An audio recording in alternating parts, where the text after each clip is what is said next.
Buenas, mi nombre es Andrés Gago y el día de hoy les hablaré acerca del control de velocidad de los motores.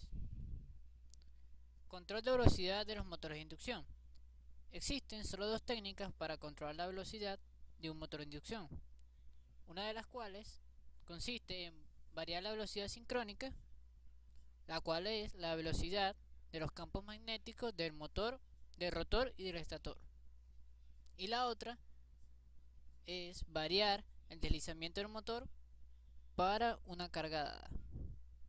La velocidad sincrónica de un motor está dada por la siguiente fórmula, donde n sincrónica es igual a 120 por Fe entre P, en donde F es la frecuencia de línea y P es el número de polos. Por lo tanto, las únicas formas en que se puede variar la velocidad sincrónica de una máquina son cambiando la frecuencia eléctrica y cambiando el número de polos de la máquina.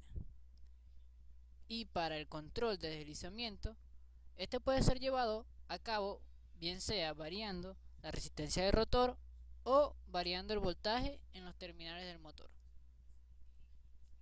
A continuación veremos algunos de los métodos de control de velocidad para motores de corriente alterna. El primero tenemos control de variación de voltaje. A través de la siguiente figura nos muestra como resultado la característica de torque versus velocidad de un motor de inducción, cuando la tensión aplicada a su armadura es variable, manteniendo una frecuencia constante. De esta manera queda claro que cuando la tensión de alimentación disminuye, el torque también disminuye, lo cual no es aceptable si se desea controlar la velocidad del motor. Se observa que tanto la corriente del motor como la corriente de alimentación son directamente proporcionales, por lo que puede ocurrir una saturación del núcleo magnético. En general, el control de tensión de la alimentación no es recomendado para aplicaciones prácticas. El método siguiente es el control por variación de frecuencia.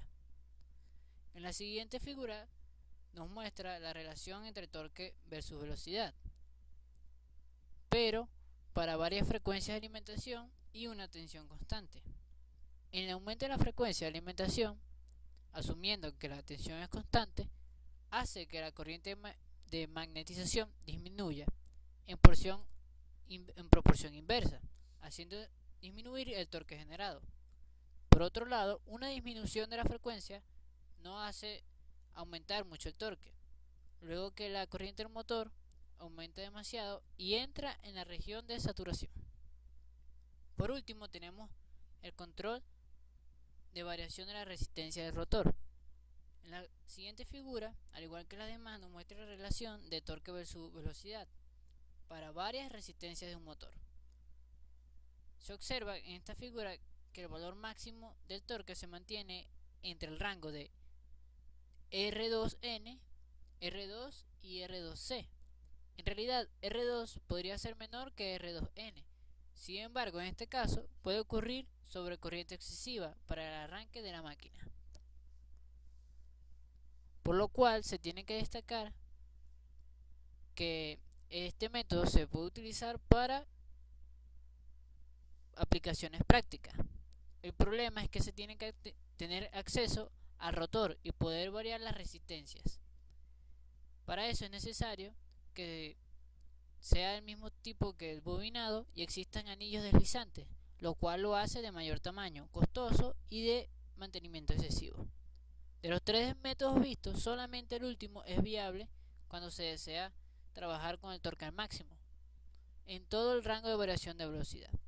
Sin embargo, para motores con rotor de tipo jaula de ardilla, este tipo de método no puede ser aplicado. Otro tipo de control de velocidad existe en los motores de corriente continua. Se puede decir que estos son de tipo electrónico. Para alcanzar la velocidad deseada, el valor de la consigna se compara continuamente con la velocidad real. El control de la velocidad o par según sean las variaciones de la carga del motor. A la hora de controlar la velocidad en los motores de corriente continua, podemos distinguir entre los siguientes métodos: transductores de velocidad y corriente, control de voltaje. método de control de velocidad mediante potenciómetro y Arduino, y por último el control reglamenado. Esto es todo y muchas gracias por su atención. Hasta luego.